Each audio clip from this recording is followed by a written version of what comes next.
I am currently in Formentera.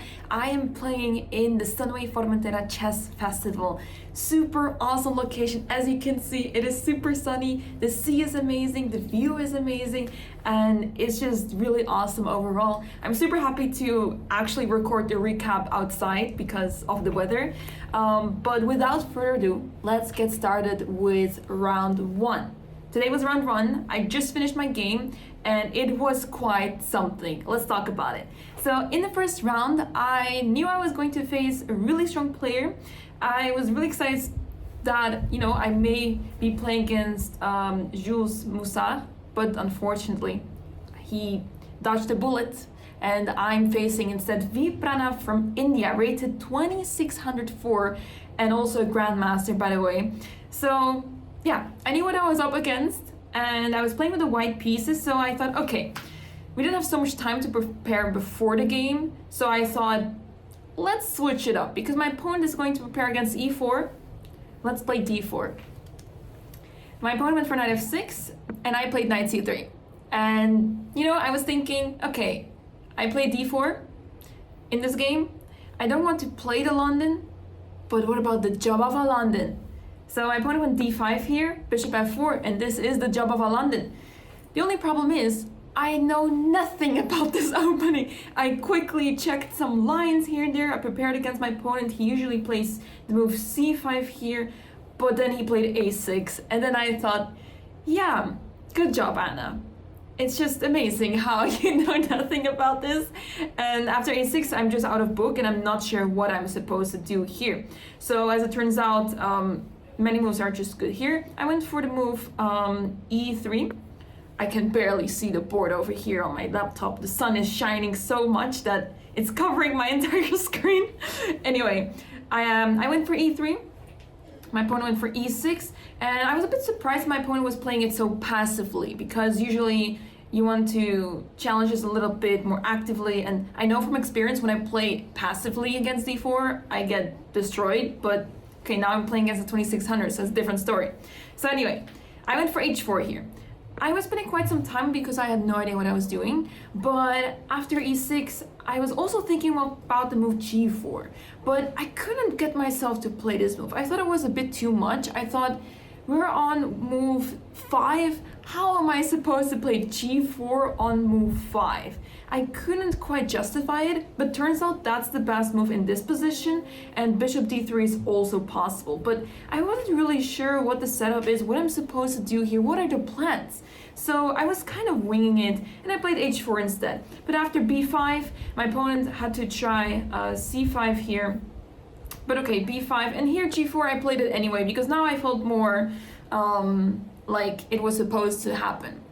Then b4 was played, and here I was not sure what to do, because I was thinking about knight a4 for the longest time, but then I also saw g5, and that was so interesting to me, because imagine b takes c3, g takes f6.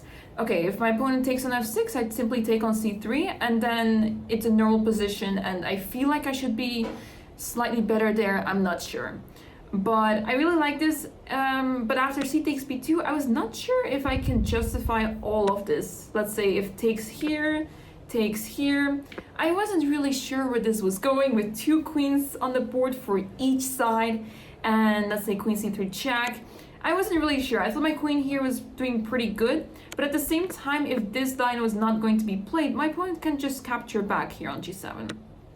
And then I play rook b1, and then I win the pawn on b2 back, but I couldn't really understand and figure out who is better here, what are the plans, and where is my king going. It's probably staying on e1.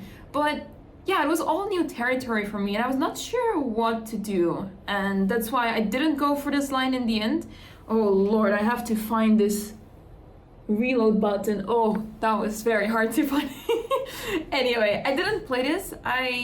In hindsight, I kind of regret not playing it because it may have been really interesting to play that. But okay, instead I went for knight a4, which is the best move, but yeah, it comes with a lot of complications. Bishop d7, where does my knight go? If I play b3, of course I destroy my pawn structure on the queen side, and this is very bad, so I can't do that. But what else? So I played knight a4 with the reasoning that I play, let's say, either c3 over here. Oh gosh, that's okay. c3 or c4. But when I saw this, I thought, oh, I missed knight takes g4. And then I was so upset at myself, and I couldn't really figure out if this is still holdable for me. Am I down a pawn without compensation, or am I down a pawn with compensation? I couldn't really figure it out. But turns out I can survive this, but it's very difficult. It's very difficult. So apparently I'm supposed to play knight c5 here, and I'm holding on. I guess after bishop takes c5, now you can take on g4, and then you attack the pawn on g7 and the bishop on c5, so you kind of have to go back or short castle, and it looks quite ugly. So yeah, when I saw knight takes g4, I calculated some lines, and I didn't really see that knight c5 was such a strong move, so I definitely underestimated that. But instead, yeah, that's why I didn't play c4, and instead I went for the move knight c5. But I knew that after playing knight c5, this position is not super great, right? And yeah, the reason is because takes, my pawn structure is not great anymore. My opponent is trying to prepare to move e5 and take over the control in the center. So then knight c6 was played to indeed prepare to move e5. If you try to attack that pawn, it's really difficult to attack this pawn as of now, because if queen e7, I can take that pawn on c7, right? So that's not a big deal for me. But knight c6 is a big deal because e5 is a big threat, attacking my bishop, and the pawn on g4 will be attacked twice by the knight on f6 and the bishop on d7. So that's why I went for bishop g2, thinking that if my opponent plays the move e5, I have bishop g5, and I'm attacking that pawn on d5. When the knight is pinned, it's going to be really, easy to capture that pawn. So that's why I was really optimistic here, but then my opponent went for knight e4 almost instantly. He barely spent time there. Also, I'm noticing that the clocks are broken on the live board, which is really funny. Yeah, I'm seeing that I have 91 minutes on the clock. That's not true. Anyway, knight e4 was played, and I thought, oh, okay, the idea of bishop g2 was to take on e4. But turns out that was the bait. That was all part of the plan. Turns out I had to sacrifice a pawn on c5, which I did consider, but I thought, and then what? I can develop my knight to e2, but I lose a pawn on c5, and then what? What do I have? And yeah, maybe I have the bishop pair and I can try something, but I thought, yeah, against the 2600 GM, I need to come up with something better than losing a pawn, right? So I took, and then I went for bishop g3, because the threat once again is e5. I was thinking of playing queen e2, but then if e5, bishop g3, then bishop e6. The bishop is stopping me from going to c4. I cannot defend that pawn on c5 anymore. And next move is queen e7, taking the pawn on c5, and my bishop on g3 is just out of the game. It's never going to come back ever again, I would say. So that's why I didn't like this position at all, and I had to think of some other move, and that's why I played bishop g3. So if my opponent plays e5 now, I can play queen d5, attack the pawn on e4, and I like my chances here. I thought I was coming back in the game here. But of course, my opponent plays the clever move queen f6. Funnily enough, the computer doesn't like it, but I thought it was really clever with the reasoning that now e5 is kind of a threat. So apparently I was supposed to take here. I didn't do that because I didn't like queen takes b2, and my pawn structure on the queen side and also on the king side, by the way, is just horrendous. So yeah, just gross overall, right? I didn't want to take on c7. So that's why I went for rook b1. It's kind of upsetting to see that it's a miss, but yeah, what to do? So rook b1 is a miss. I just wanted to protect the pawn and play it safe, but yeah, taking on c7 would have kept things quite complicated for my opponent as well, but I couldn't justify this, and I thought I was going to be crushed in the next 10 moves. So rook b1, e5, and this is what I meant with now it's possible, because if I play queen d5 here, it's bishop takes g4. And I was calculating some lines here. Well, first of all, let's take the pawn on e4. What happens there? Bishop f5, and then the pawn on c2 is hanging, and then everything just falls apart for white. So that's why taking on e4 is not great. But then I thought, what about bishop takes e5? That's pretty fun. But I didn't like this line because queen takes e5, queen takes c6, and then king e7. defending the rook with the other rook, so black is not losing material. And the problem here for white is that the black queen is super well centralized. So no matter what you try here, you cannot attack anything. This bishop on g4 is a monster, stopping me from playing rook d1 in my life. Is not going to happen ever. And this rook on h1 is also kind of sad, and my knight on g1 still needs to develop, and the position just looks really bad altogether. So that's why this whole situation is just really bad for me. And I can't play queen d5 here. So I went for f3. I thought, okay, let's try to open the position a little bit. Let's try to develop. And my opponent took queen takes, and here queen g6. And I thought, okay, if the queens would have been traded, I thought maybe I have some sort of drawing chances. But after queen g6, I thought, okay, we have arrived in a sort of territory where it is all about dynamic play. And I thought, yeah, with my king in the center, my piece is undeveloped, I knew that my days are counting and it's not going to last long here.